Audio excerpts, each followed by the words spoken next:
I'm going to be so mad if I'm not in focus. Today I want to talk about books. I'm not a big reader. I'm a slow reader, and sometimes I have trouble finishing books. I'll be really into it for like a week or two and just like read for hours and hours and hours. But if I don't finish it, I have a hard time picking it up again and then finishing from that point on. So sometimes I don't finish books. This year has been a little different. Obviously, this summer has been a bit of a strange one. Some big open spaces of nothingness and a lot of just emotional stress and worries and strange things going on. But I read this summer. This was a summer of reading, and most of these that I have in front of me are recommendations from friends of mine. And I find that works really well for me. I prefer being recommended a book by someone who knows what I might like and them handing it over to me and saying, you know, I finished this book, I enjoyed it, I think you might like it, or this reminds me of you, or something. It's nicer going in with some kind of knowledge. But without further ado, this is my summer reading list, or something. I won't go into detail about the content of these books, but I am going to talk about what I took away from them and what I'm expecting to take away from them. Some of them I haven't read yet. So the first book I tackled this summer was this one. This was a recommendation from my friend Michelle. It's by Doreen Virtue, and it's called Don't Let Anything Dull Your Sparkle: How to Break Free of Negativity and Drama. I'm the kind of person who can really take other people's opinions to heart. I so admire those people who are independent spirits and don't care what anyone else thinks, live your best life, you do you. And I mean, that is the way to be. Don't care about what other people think. Unfortunately, I'm not that kind of person, as much as I really wish I was. And I'm really sensitive to people's opinions of me, especially if I've let them down. And I'm also very guilty of taking on other people's stress and drama, even if it has nothing to do with me. So at the beginning of the summer, I was in a rather difficult position, something that had nothing to do with me, but I am a doormat and got walked all over, and my kindness was taken advantage of. I got stuck in other people's drama, people that weren't even that close to me, a person who really abused my sensitivity for their own purposes. And that's really not a healthy place to be in, obviously. So I needed some help getting away from that. And I think what this book really offered to me was less just advice. I mean, there's a lot of really great advice in it, but for someone like me who I'm sort of afraid of being selfish when I start to look after myself or think of myself practicing self-care, that sort of thing. It's almost like I need permission to care about myself. And so this book was kind of like written permission to be your best self. The title might sound a bit floofy for some people, but if you don't like the word sparkle, you can just kind of replace it with being your best self. And so what this book ended up doing was giving me permission to sparkle, basically. It's written by Doreen Virtue of tarot card fame, those angel guidance cards and all that sort of thing, which I get a lot of enjoyment from. But what I didn't know about Doreen Virtue is that she has degrees. Doreen Virtue holds a BA, MA, and PhD degrees in counseling psychology. And I didn't know that, and that, I mean, that's good enough for me. So as well as having actual psychological counseling experience, she can also delve into the more spiritual side, which is something that's very effective for me, and it's something I like to go at. What I found this book was best at was giving me an explanation of what might be behind people's negativity and high drama people and that kind of high drama negative behavior. Something I can see in myself, but something that is also in the people around me. And you really have to protect yourself. Not a lot of people are able to control or work with that kind of behavior in themselves. And so the best thing you can do is learn how to protect yourself from it and learn how to deal with that all on your own. You're only in charge of yourself, and this book provides some guidance and some exercises and some suggestions on how to live your life in a world where high drama and trauma is everywhere. And it covers all kinds of things, from basic nutrition and various psychological meditation, that sort of thing, and yoga. Yoga is everywhere. I cannot get away from yoga. Yoga everywhere. The next book I jumped into was this one by Elizabeth Gilbert. It's called Big Magic: Creative Living Beyond Fear. This was recommended to me by my friend Lisa ages and ages ago. This is something that I feel like every artist and creative person might need, whether they get it in book form or if they hear the same kinds of things and same kind of advice from people they know. It really helps to have someone else recognize some things that are already going on in you. The biggest takeaway from this book for me is that she reaches in and digs up the deep, dark, negative thoughts and excuses that are sitting down inside you that you really don't want to admit to, but they're there, and they prevent you from creating good work, from creating any work, and they just halt your progress. And she calls you out on it in a palatable way. As the cover says, she is the author of Eat, Pray, Love, which I haven't actually read, but obviously we know is a very successful novel. And she's been around a while. She's been doing her craft for a very long time, and this book is full of personal anecdotes that perfectly supplement all of her advice. It's full of things that other people have already told me in particular circumstances, and maybe when I wasn't ready to digest that kind of information or take their advice. It's full of personal anecdotes that tell you that she's been there. You know, she knows if you are tackling something, if you're facing those feelings of, I can't create because I know it's not going to be perfect, or, you know, I'm completely blank, I have writer's block, blah, blah, blah, blah, blah, excuses. She's been there. She's got you covered. And it's been a really enjoyable read. It can be pretty hard-hitting sometimes. She knows. A part that actually hit home to me personally was sort of a question. She asks, do you love your art enough to accept the shitty parts? You know, you might love creating, but you might only love being successful in your creation. Do you love it enough to make sacrifices? Personally, my dance and performing art has suffered because I'm making excuses. I don't have rehearsal space, but I can make rehearsal space. I can find it. I don't have perfect mirrors to rehearse in front of. I don't have the money for costumes. I don't have this and that. Doesn't matter. I can still be dancing. I can still be creating. I can be doing sketches. I can do a rehearsal on the soccer field around the corner.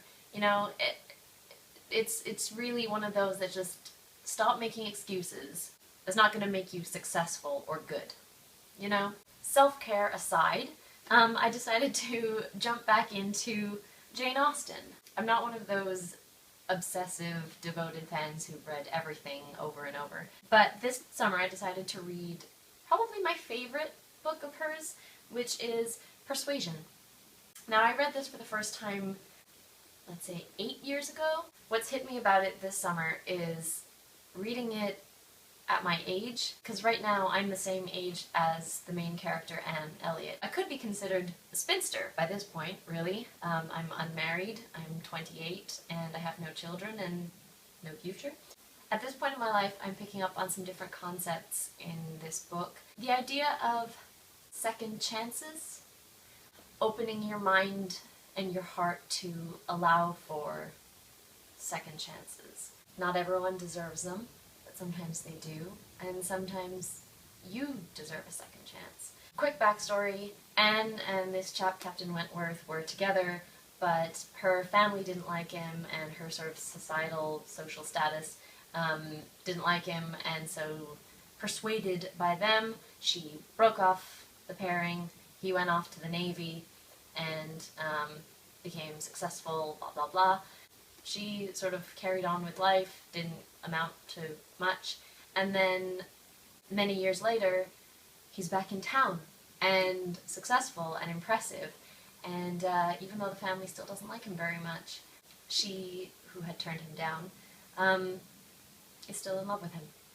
And will they rekindle something? How can past behavior be accepted and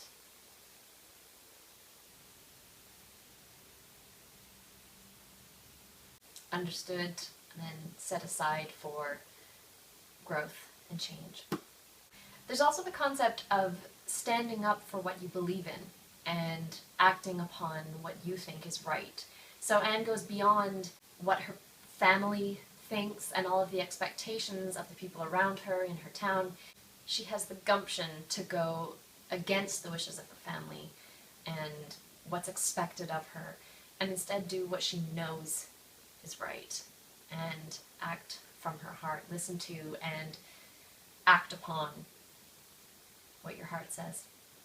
This story has been pretty close to home for me this year. Not exactly. Earlier this summer I met up with the first boyfriend I ever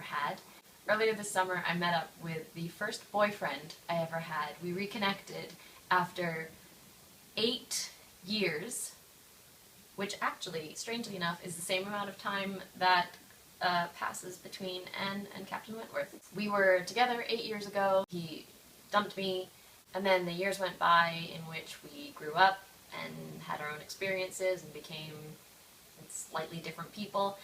And just reconnecting and opening your mind to the concept that people can change, and change for the better, mature, and yet still care about you. I mean, our story is nowhere near as romantic as Anne, spoiler alert, but we are very good friends. Not everyone can say that about their exes. You know, I never expected to see him ever again, and then now I have, and I'm so glad. He's become someone very valuable in my life, and I wouldn't have been able to do that if I had, kept this resentment for him. In a similar vein of romance, but maybe not quite as hard-hitting as Austen, I've had this book in my collection for a really long time. It's a Harlequin super romance, baby's first Harlequin romance, Every Move You Make by Bobby Hutchinson. I picked up this book many, many years ago in a little secondhand store in Almont, Ontario. I picked it up solely because it's got a Mountie on the cover, and that's it. I didn't ever really read the whole story. I did eventually. I think I was on the plane somewhere, and I finished it. I mean, it's decent. I don't read Harlequin romance novels, so I don't really know how it measures up against other ones, but the thing about this, though, that I didn't realize when I bought it, is that it takes place in Vancouver.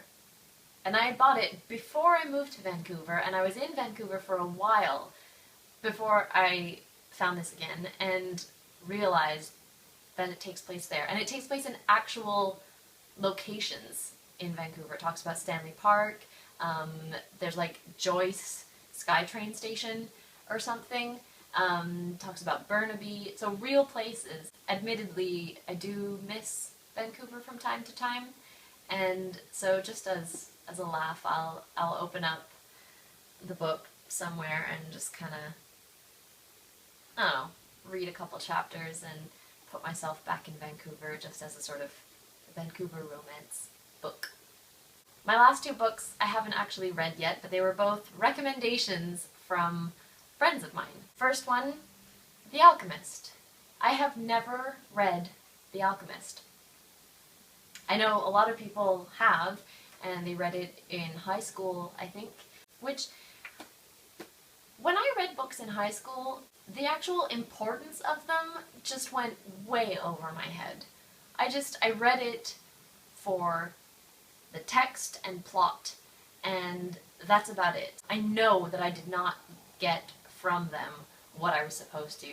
I understood the concepts of allegory and symbolism and all this cool stuff, but when I was studying them in class, I did not gather from them what I believe I should have, you know? Anyway, this was a recommendation from my friend Kane, the father of my plant babies, adopted father, or one of them. And he suggested this for this period of transition that I'm about to go through. It seems to me that this is the kind of book that is great for people who are sort of starting fresh and rediscovering themselves, rediscovering their sort of purpose, which is definitely where I'm at right now. I have this big open space of nothingness in front of me, and I'm a little bit about it. But again, I haven't read it. I don't know what it's about. I'm really excited to get into it, though, and finally know what the rest of the world is talking about. And my last book is another recommendation from my friend Lisa.